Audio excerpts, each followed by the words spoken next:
হচ্ছে আমার ঈদের সালামি কালাম। আসসালামু আলাইকুম, this me Mohammad Sami Talukdar and welcome back to my Eid vlog. ব্লগের শুরুতে জানাই সবাইকে ঈদের অনেক বেশি পরিমাণে শুভেচ্ছা, সবাইকে ঈদ মোবারক। আমি অলরেডি ঈদের জন্য রেডি হয়ে গেছি, নামাজ পড়েও চলে আসছি, গরু গোসল করানো ডান। আমি জাস্ট আমার হঠাৎ করে মনে করছি যে হ্যাঁ ঈদের দিন আমার ব্লগ করতে। আমু ভুনা সেমাই রান্না করতে, আর এই তো এখানে ময়দার সেমাই, যেটা আমি কখনোই খাই না। সেমাইটা খাবো, দেখি কেমন হয়েছে। অনেক বেশি পরিমাণে মজা হয়েছে, অনেক বেশি পরিমাণে মজা হয়েছে, কারণ এটা আমার অলওয়েজ ফেভারিট। সেটা হচ্ছে আমার ঈদ লুক। দেখছেন, হয়তো জাস্ট এমনি নর্মাল লুক। এখন আমি আপনাদের আসল লুক দেখাই যাচ্ছি। ওয়েট, দেখছেন কত সুন্দর লুক।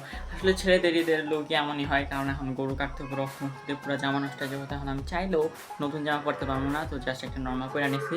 তখন চলে যাবো ওই বাসায়, আমি যে বাসায় গরু কাটবো।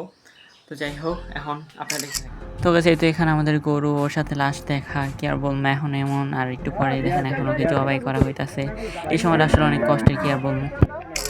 আর গরুর মাংস টাংস সব কিছু কাটা ডান। এখন আমার বাবা মাংসগুলো মাপতেছে যে কী হয়েছে, আর আমি এগুলো লিখতেছিলাম।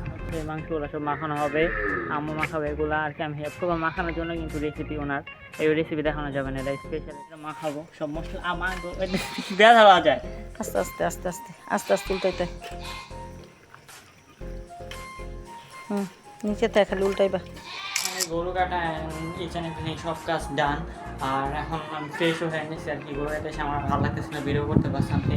তো সারাদিন এই জন্য আর কি অনেক কাজ করা পড়ছে, এই জন্য আমি তেমনভাবে ভিডিও বানাতে পারি না। যেটুকু সময় পাচ্ছি ওটুকু আপনার জন্য দেখানোর হচ্ছে ট্রাই করছি। আর এখন আম্মু রান্না করতেছে, ওইটাই খাবো।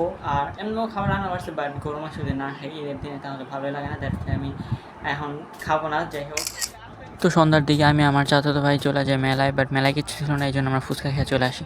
বাসায় মাংস টাংস যা যা যারা দেওয়ার দরকার ছিল তাদের সব দিয়ে আসছি, সব কাজ শেষ। এখন আমি আপনাদের নিয়ে দেখাবো। এই যে হচ্ছে আমার ঈদের সালামি কালেকশন, যা এর বাবার থেকে নিছে আর মামা দিছে। তো এখানে যাই হোক বেশি হয় নাই, but it's okay for me, because of কোরবানি দিকে এত টাকা সালামি পায়। রোজার ঈদের থেকে অনেক কম পাইছি, বাট তাও আমার জন্য চলবো, কোরবানি ঈদের লাগা অ্যাটলিস্ট। ছেলের বন্ধু যদি ভালো লাগে অবশ্যই like comment share and subscribe YouTube channel. Facebook থেকে দেখলে ফেসবুক পেজটা ফলো করতে অবশ্যই ভুলবেন না। দেখাবো নতুন কোনো ব্লগে, তখন কত সবাই ভালো সুস্থ থাকবেন। টাটা, হ্যাভ ফান, খুদা হাফেজ। আর হ্যাঁ, সবাইকে সেইভাবে মতো আবারও ঈদ মোবারক।